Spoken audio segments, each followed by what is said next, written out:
Today we're going to be learning about hypothermia, and the objective of this class is to understand what hypothermia is, what causes it, what the symptoms of it are, and how to treat it. So what hypothermia is hypothermia occurs when your core body temperature gets extremely low.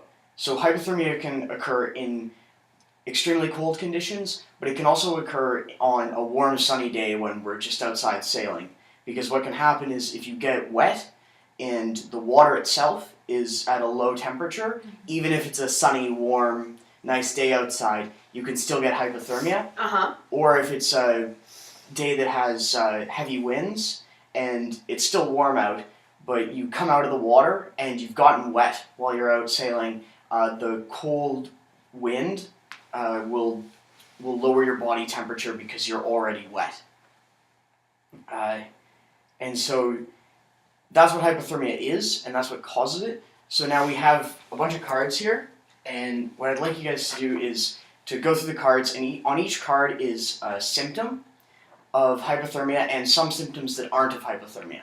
And so I'd like you to organize into two piles, which ones are the symptoms of hypothermia and which ones aren't. So we should each... No, together you can organize them into... We'll do it and then we'll combine them. Alert, that means that the person is alert. To be alert.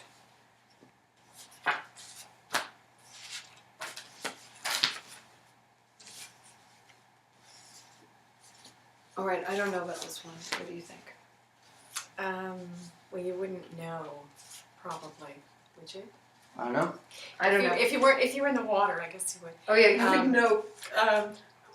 Okay, so these are the yes okay. hypothermia. Okay, and these are the no. These are yes as well.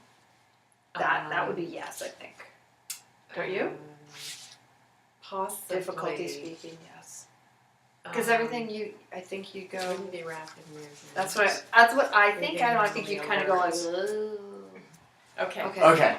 So this is your yes pile. Yes. And this is your no pile. So your no pile has breathing normally, right? Alert, rapid movement, and sweating. That's correct. And so your yes pile has difficulty speaking.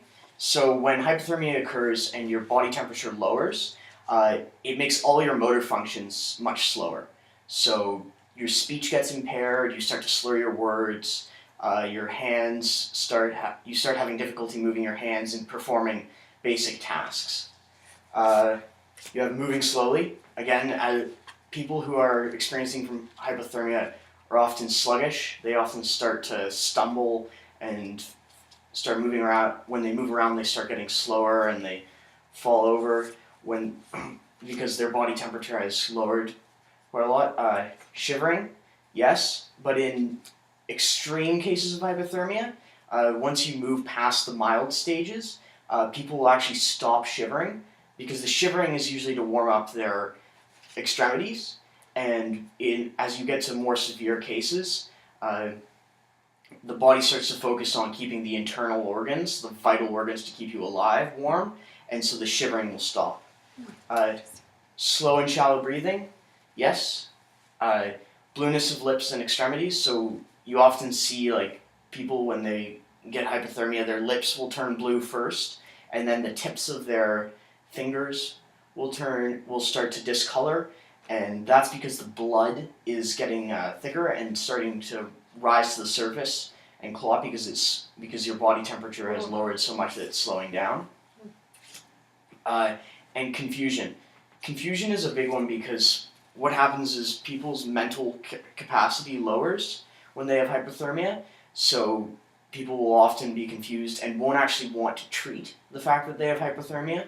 So people will be disoriented, and then they'll want to either remove clothes that you're doing. Like if you're trying to put a blanket on someone to warm them up, they might start trying to remove that blanket because they're not sure what's going on, and people who have hypothermia are often unaware that they have it, so they'll start to take off the things that you're putting on them to keep them warm. Okay, so now that you know what hypothermia is, what the symptoms are, I'd like to ask you, what do you think are some good ways to treat hypothermia? Like, do you have any ideas on what would be a good way to treat it? Cover the person or to maintain the body heat, to prevent the body heat from. Yeah, so cover them in what? Like, Um, well, I've seen those not those aluminum things, those Yeah, well, Those- after a those, marathon, you put on one of those those silver things. silver. an emergency blanket. Yes, If you have an yes. emergency blanket, that's a great idea because they're reflective and they're designed to keep body heat in. Also, any regular blanket, So if not, then any regular blanket is good. Any towel, just wrapping someone in a towel is good as well. What do you want to do to someone if they're wet? Take off the wet clothes, or not. Take off the wet clothes only if you have dry clothes to put on them. Okay. Because a lot of people, what they'll do is they think that because their clothes are wet, the clothes are keeping the cold in and the wet is going to help. But if they take off the wet clothes and they don't have anything dry to put on, wet clothes are still clothes and they'll still retain some body heat, even though it's less than what dry clothes will retain.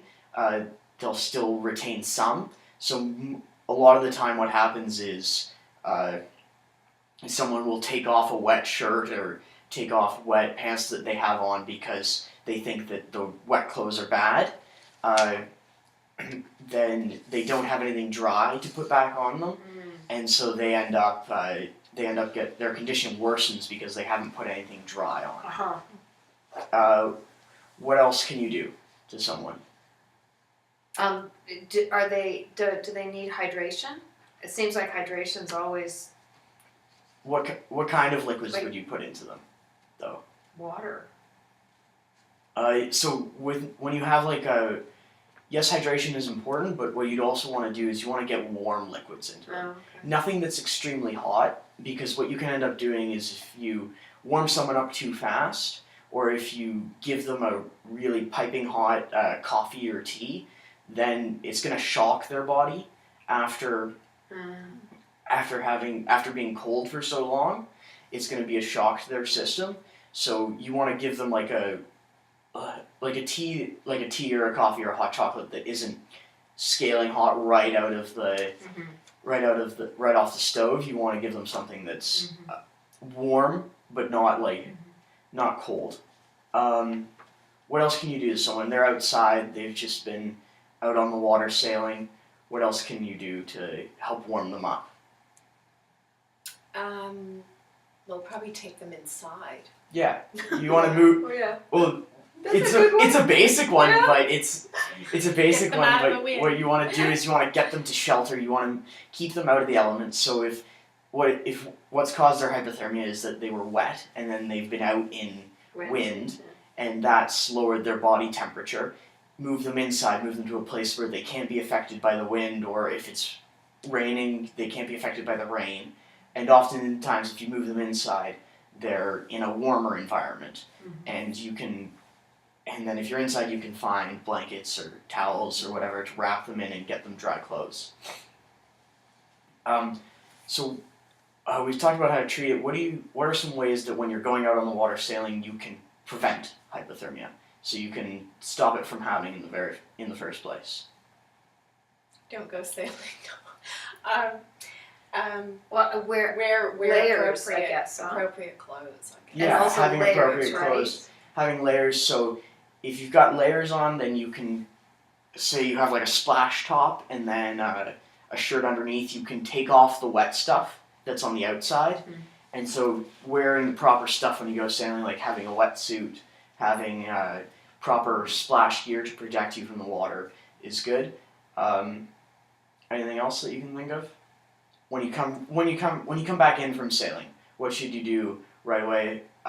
Especially if you've got really wet clothes on. Just take them off and put dry ones on. Yeah, move from being in your wet, soggy sailing gear after the day to being in something that's warm and dry and that you can be safe and de-rig your boat in. All right. Do you have any questions about hypothermia? At what point is it a danger zone where you have to call If your 911. body temperature drops below 35 degrees Celsius, then you're moving into mid And- to severe range hypothermia. And how would you know that without taking their?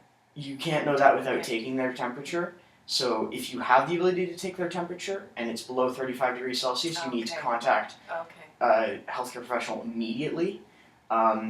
If you don't have that, ability, if you've got someone who is experiencing some of the more severe symptoms of hypothermia, like if you have someone and they've come off the water and they have no recollection of their sailing day, because amnesia can occur from hypothermia as well. So if you have someone who has severe confusion and can't function properly at all, like their motor skills are so impaired that they can't do anything, it's more of a judgment call if you can't take a thermometer measurement of their body temperature. But you have to look at their symptoms and judge how severe it is before you call someone.